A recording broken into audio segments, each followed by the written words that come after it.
George Kilpatrick, Inspiration for the Nation, celebrating people we feel good about. Valerie June is here.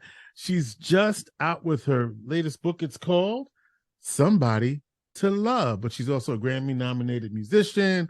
She tours, she does wellness, she's into mindfulness, she's into healing, all of that. We'll get into it, but mostly we're here to talk about Somebody to Love, and we'll get into that in just a moment. But Valerie, so good to meet you, and I'm so interested to learn more about your music and your background. Wonderful to meet you, George. I love being a part of Inspiration for the Nation, so thanks for having me. You're welcome. You're welcome. You want now? I hear a little bit of Southern something going on there. Talk to me. Yes, I was born and raised in Jackson, Tennessee, and Humboldt, Tennessee is kind of my small town home, which only has 8,000 people. And I go back and forth between Tennessee and New York. And when I'm not there, I am on the road about 150 days out of the year touring and making music and doing shows. So tell me about your music and what inspired you.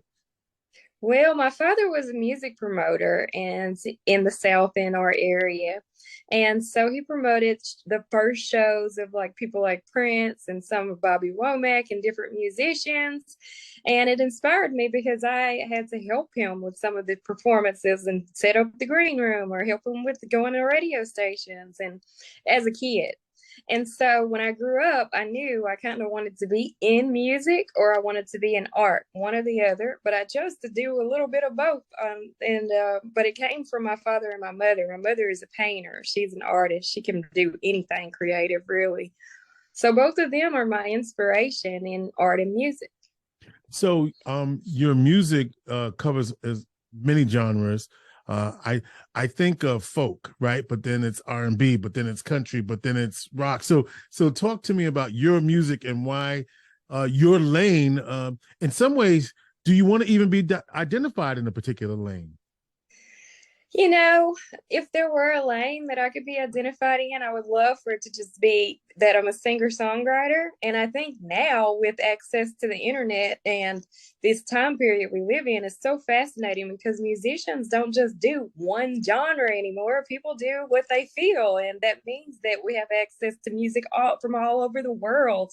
African music, Japanese music, music from Australia, music from China. And so we're inspired, artists are and musicians are. And so we want to do things that we feel and things that you can use to uplift others. But also, it's very important to me to stay grounded and rooted. And being a Black woman from the South, I was inspired by people like Tina Turner or Carla Thomas or Mavis Staples. I mean, the list goes on in that regard. So just drawing from some of those who come before me and trying to tell the story in a new way of the blues, of the folk music tradition that we have in our world, of country music, of rock and roll, and how Sister Rosetta Thorpe was like the godmother of rock and roll, right? I mean, and Little Richard and all of the ones that we have to celebrate. And it goes even deeper because in my career, I've been able to work with people who like Willie Nelson or Nora Jones and even Mavis Staples or Carla Thomas myself, and just see how much, Booker T. Jones, how much you don't really have to work within only one genre. You can do whatever you wish. So what are you feeling these days though? Like, do you feel like you're because you said you music is how you feel and how you express, so what are you feeling these days? Well, I am feeling so much songs that children can relate to. Mm-hmm. And like, for example, today is a rainy day and I spent a lot of time working on Somewhere Over the Rainbow because it's a really fun song. And I want to play that in my upcoming performance at the Kennedy Center for kids alongside Somebody to Love. And I just want to share songs that have the magic of my childhood with kids today because they hear a lot of music, but I don't know if they hear the ones that we heard, You know, it's interesting. You talk about your parents' both performance. By the way, talking to Valerie June, George Kilpatrick, Inspiration for the Nation. We're going to get to the book in a minute, but we're just meeting the sister for the first time. So we didn't find out, a little bit about her, especially when Grammys recognized her, at least nominated her for for her music. And you know, I love the fact that you said that your parents were both artists in some ways, and so the fact that they didn't sometimes when you're a kid in music, they might like, okay, I'll tell you what my dad did. It's not about me, but just because, so my dad's like, oh, you may not want to go into music because he was into music, right? But it wasn't like something he wanted me to go into. But it seems like your parents encouraged you to go into music. Absolutely not. They did not okay. encourage it. They wanted me to go to college and do something with my life, and definitely not have dreads because I would never get a job, that kind of thing. So who I am was definitely influenced by who they are, but like your dad, they kind of wanted me to go a different path. Right. And I just decided that my heart was going to lead my life. And so that's what I've always done, is just let my heart lead my life. Even if my heart ends up beating my tail, let my heart lead my life. So Valerie, let's talk about the book. So you're also a poet, you know, you're a writer, a singer, actress, all of that, actress, actor. So let's talk about this book, because this book is about, well, tell us what this book is about. Well, it's called Somebody to Love, and it's the story of my sweet little baby banjolele. And the banjolele was given to me as a gift one Christmas/birthday, because my birthday is January 10th, and so it comes right after Christmas, so I get a lot of double gifts. And when I received that banjolele, I thought it was just a toy, and I was like, I'm never going to do anything with this. Thanks so much. But that's not a real banjo, and it's also not a real ukulele. But over time, the banjolele, I picked up chords and I started to teach myself how to play it, and it got to have a life of its own. And the song that I wrote first on it is called Somebody to Love. And people who come to my shows, at the end of my shows, I usually play that song and people sing along. Sometimes they're crying and they just know the song. And I was doing some work with Turnaround Arts, which was started by Michelle Obama when the Obamas were in their presidency. And what it does is it sends artists, musicians, actors all into student schools all across the country to share their craft with students, because many of our schools don't have access to arts and music in the school system. So in doing that, a lady named Kathy Fletcher, she said, you know what, you ought to write a story. The story that you tell about the song Somebody to Love, you ought to make it into a children's book. And I said, oh, you are so right. That is going on my list. But it took me about 3 to 4 years to actually write it and then find a publisher, which we worked with Third Man Books on this release. So it's the story of dreams and how much courage and how much it takes to believe in yourself and in a dream.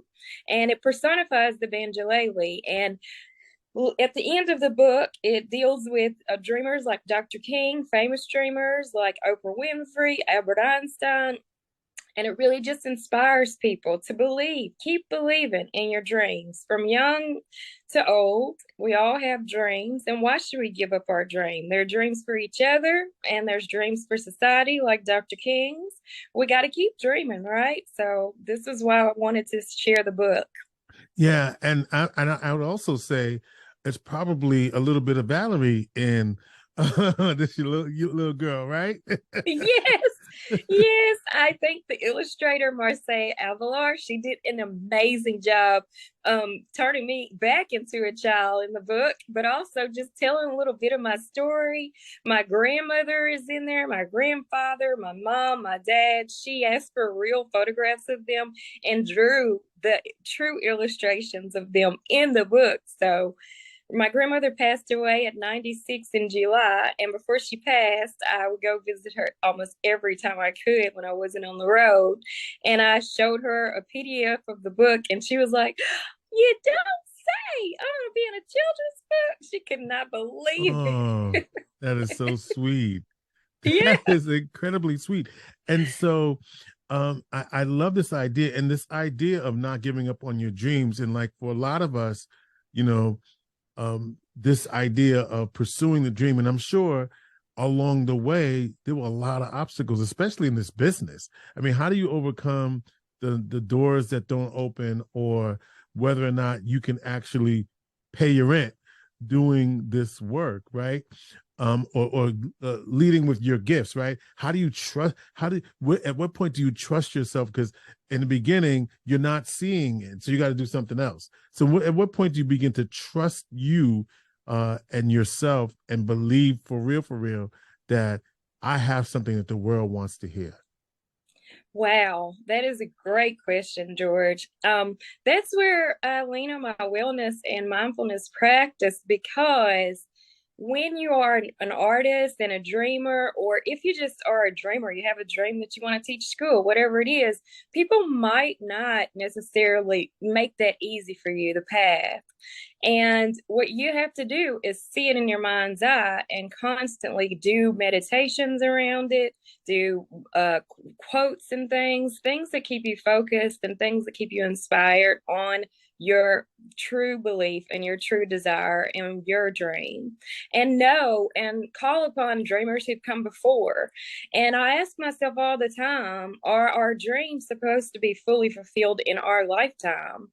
Because sometimes, like, I get to carry on the dream that my father had in the music business. He wasn't able to see it to the place of growth that he wished to see it, but I carry that on. And there's so many people that I inspire that carry on my dream for me. So part of the dreaming process is not so much about paying your rent and getting it all done and reaching that destination. I'm still always having destinations that I'm wishing for and sending rockets and stars shooting out there in the ether, hoping for. Part of the journey is what it is. It's the journey of saying, this is what I want to do with my life, and it's how I want to spend 10 minutes a day playing guitar, playing the banjo, playing a ukulele, or whatever that is. Just spend 10 minutes a day writing, drawing, doing something creative, or uplifting somebody else. 10 minutes a day. And then that multiplies times what, a lifetime of 96 years like Grant, and there you have it. You did it. You're an artist. and you talk about Valerie June, our guest author of the book Somebody to Love, and also the song Somebody to Love. We'll have a little taste for you of that song at the end of this interview. But the thing is, as I think about your health and wellness practice, and it's just that you do have to practice it. And I know that you were diagnosed with diabetes at some point in your life, and so that meant for you navigating something new for you. Every day with diabetes is new. Like, I wake up, I eat breakfast, I feel okay. Then an hour later, my sugar might be on the way to going low because maybe I exercised or walked too much or did too much activity and drove it low. Now I got to bring it back high. So all day I'm navigating how my body feels. And that was a huge lesson for me. I mean, it's still so huge. It teaches me to respect my body a lot more than I used to, because I used to work all the time. Sure. And now I understand that rest is a powerful weapon that you can use for healing in your life, but also part of the dreaming process is learning how to rest, how to take those days where you take it easy and you just let things happen versus trying to push against the stone, which I made the record pushing against the stone. All the time. I see what you did there. Yeah, I had to learn that the hard way. Sure. Well, I'm so glad that you did have that lesson, meaning we do have to respect and take care of our bodies, and a lot of times we just don't do that. And so that's why a mindfulness practice, and people, however you do it, but I think what we're saying is we do have to take time and center, and it's where you find the inner creativity, you find that inner, where you find yourself, right? I mean, a lot of the times we're so busy, scattered here and there, that we don't go in, we don't go inside, and we don't listen to not only the voice, but also not only the body. We don't listen to the spirit, we don't listen to the voice. And so maybe it's like a call to say, hey, you got to take care of me. It is truly, and that practice looks so different for so many people. I love walking meditation, Mm-hmm. and I started it when I studied the work of Thich Nhat Hanh, where he does walking meditation and it is following your breath and being like really, really centered in each step that you take. Mm-hmm. And sometimes people think, well, I can't sit and meditate, or I can't, I don't have time for this, that, or the other. But you can use mindfulness practice and incorporate it into your life. If you're driving to work every day, that could become a time period that you decide that you're going to use your breath and your attention to practice mindfulness. And it'll help you when you get to work and somebody says something you don't want to hear. And Mm-hmm. you gotta respond. And would you explain for people mindfulness, because you and I are speaking a language that might not be as familiar to other folks. So would you explain what mindfulness is? Well, anyone could define it differently, but I think it is just bringing our awareness back to our breath, bringing our awareness back to being in this physical body and what a gift it is to be present here right now, Mm-hmm. and using that to show that we're connected to all Mm-hmm. living beings, from the trees to the bees to the beetles. We are connected to all living things. So having a respect for all things in each breath, even when you're angry, even when you're sad, even when you're lonely, whatever you might be feeling, knowing that you are one with all of existence. So the way you respond and the way you treat others needs to be from a place of empathy, and it needs to be from a place of compassion and of oneness. Would you do that? It's the basic principle of doing unto others as you'd have them do unto you. Like would you do or respond to a person in traffic that you're bumping the horn at, like, get out of my way, in such a harsh way, if that was you on the flip side? And so using that, your mindfulness practice of just taking a few breaths, a breath in, I'm at peace and I'm in joy, a breath out, I'm connecting with all living beings, and I'm at peace, I'm in joy, out, I'm connecting with all living beings. You don't even have to say that, but you just live in that way. And I just read something earlier today. It said something to the effect that most of the people, I think it was Dalai Lama who said it, there are 6 billion people, he said, or something on the planet, and most of them are good people with great hearts. Evil is a very tiny percentage of what the planet holds. So I like to think of the world in that way. I like to think of the world as a beautiful, joyful space that we haven't even had the potential, like the possibility of studying what joy can do, what light can do, what beauty can do, because we've always been on the edge trying to survive. But now we have like a little sliver of time where we can start to relate to each other in a different way. And I believe mindfulness practices can lead the way to that. And that looks like the walking meditations. It looks like, for me, this is what it looks like for me: mindfulness in my eating practice, taking time to truly enjoy the cup of tea, or taking time to go and be with nature and surround myself with trees and observe how Mother Nature is acting that day or what the weather is doing, not just always be rushing to the next job or the next Mm-hmm. thing that I have to do, because along the way, there's so many beautiful things that we might miss. You know what? As I was listening to you, I was imagining myself in the trees, just taking it in. Right. A lot of times we rush, and I love sometimes just taking it in, or watching a sunrise, or watching a sunset, or, like you said, taking your time, enjoying your food, and not like doing this with the devices. Now that's hard for a lot of folks because that's what we think we're supposed to do, right? We got the device, taking some time away from the device is a way to do with mindfulness. But I tell you what, I'm gonna do. I'm just gonna spend some time understanding that there's always somebody to love. Valerie June, this is her latest book. Get it everywhere books are sold. And right at the end of this interview, we'll have you listen to a little bit of Valerie's music, Somebody to Love, the song. How about that? Um, But no, it's so nice to meet you. Wish you so much luck and success and mindfulness in your practice. People may also think of mindfulness as yoga and other things like that, but continue good work, right? Continue uplifting and inspiring others. And I can't wait to get into the story. And this book, by the way, this is the holiday season.